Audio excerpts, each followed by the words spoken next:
It's a great day to be here. I'm so excited to be with Jenny Dearborn, formerly with SAP, and now you're venturing on your own. Yes. With Actionable Analytics Group. Yes. Congratulations. Thank you. Thank you. Thanks for the invitation for being here. I'm really excited to be here. Likewise, we're so thrilled that you opened our day being the keynote at our conference, HCM Excellence 2019. So your presentation was phenomenal. Thank you. Phenomenal.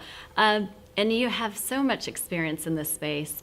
Tell me a little bit more what you had, about your background and also what you love so much about being in this industry. Yeah, thank you. So I've been a chief learning officer, chief talent officer at 5 different tech companies. I've been in this space for about 25 years, selling HR software, selling HR services, and being an HR practitioner. So sort of going back and forth between those 3 kind of pillars in my career. And most recently was the chief learning and talent officer at SAP. And then left just a couple weeks ago on January 1st to start my own firm doing startup consulting for HCM education technology companies in Silicon Valley. So exciting. Yeah. And I know you're going to be such a success. Thank you. You probably spoke to so many people today after they heard you, and I know there were a lot of questions, and you spoke about data and what does it mean for us in the workplace in the future. What are, tell me a little bit more about your thinking behind the research and what you talked about today. Yeah, I can give you a couple key takeaways. So in my presentation this morning, I walked through the major forces that are shaping the future of work and jobs and skills. A couple of the key takeaways, we're at a unique time right now. We have 7 million open jobs in the United States, as reported by the U.S. Department of Labor. 7 million open jobs in the United States, 6 million people actively looking for work, and 500,000 of those 7 million jobs that are open require a computer science degree. But we only graduate in the United States 45,000 computer science graduates a year, so there's a significant gap. And we don't see any changes in immigration to being able to close that gap. So it's very clear that companies need to grow talent from within to fill these jobs, right? And so we need to, as a collective of corporations, understand how to go about doing that. How do we understand what are the jobs and skills that we need future employees to have? What is our strategic workforce plan 2, 5, 7 years out? Can the humans that we have in our corporations today become the humans that we need in the future? And if not, what is the, or if they can, what is the learning path that they need to go on to become those future state employees?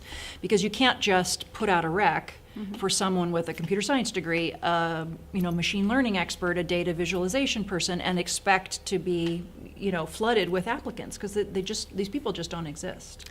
And you made a good point that everybody's job is going to change. Yes. Whether we like it or not, and some won't be here, and there'll be new jobs. And with the with the boom of where the technology is taking us, that we still have to have the human side of it, because the computers will only do so much. But tell me a little bit more about your thinking behind that. Right.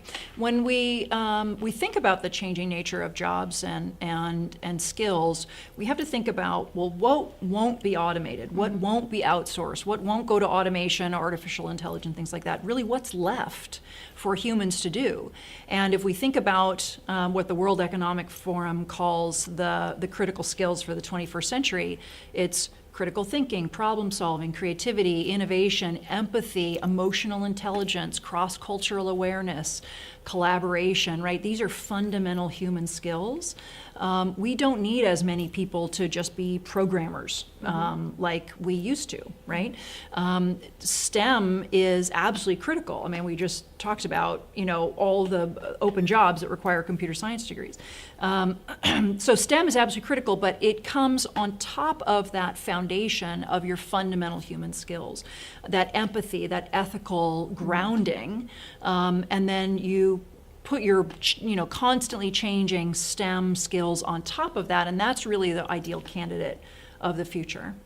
And I think that's where also it's harder to get more leaders in technology leadership, especially women, because either they're really good at the technology, but they don't really know how to lead in technology. How do you think, or what do you think we can do to help that, or to help develop more women leaders and more leaders in technology? I think the challenges that we have as a business community, as a society, when we look at our tech challenges, are uniquely interesting to women, to what women are historically, what we gravitate to. So women tend to be, I mean, this is a gross generalization, more empathetic, more connected, better at communication, better at team-oriented things. That's a gross generalization. And these are really the skills that are in most demand in the future. Right. And if we think about the unique technical and business challenges, as we have Internet of Things, we have connected devices in every aspect of our lives. There's tremendous amounts of data everywhere. Every company is in a situation where they need to make ethical decisions about what do we do with this data? What is the real purpose? Why do we need all this information? What will it tell us about consumers? So it's not just what is the coolest code that I can write? Right. What is the coolest product that I can go create?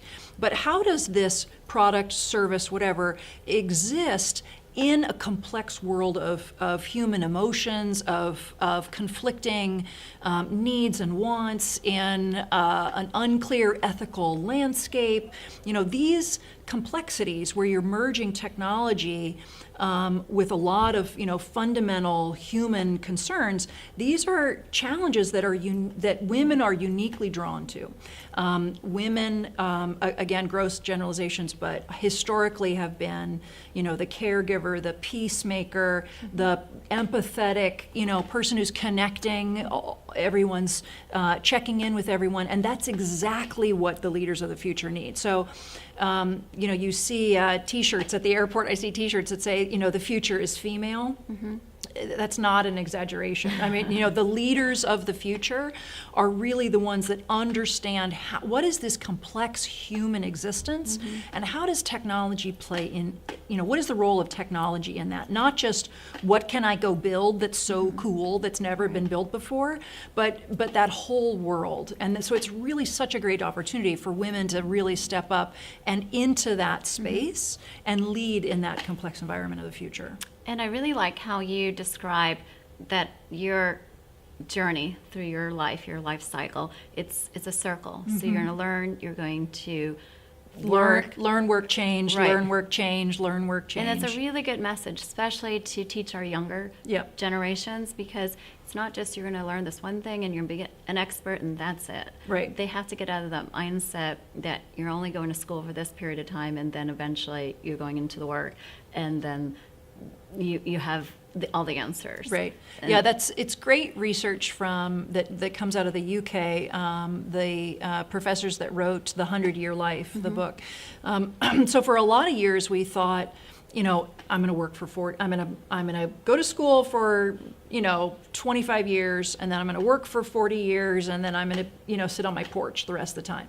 And it was sort of this 3-stage life, and that's just not what we see moving forward. It's you are learning your fundamental human skills. You're not coming up and memorizing this huge long list of things to do. If you can memorize it, a computer can do it, right? We only need humans to do things that computers can't do. So if your kids are being asked by their teacher to memorize a list of facts, that is not a good learning environment. It's about practicing your human skills, right? And then being ready for a very, very long life, right? If you're born today in North America, there's a 50% chance you'll live to 105. If you're born today in Japan or in Spain, there's a 50% chance you'll live to 110. Wow. These are, we will work for 50 years. Our parents worked for 40 years. We will work for 50 years. Our kids will work for 60 years, full-time, saving for retirement, right? This is, and then they're going to go get their part-time job at Walmart as a greeter.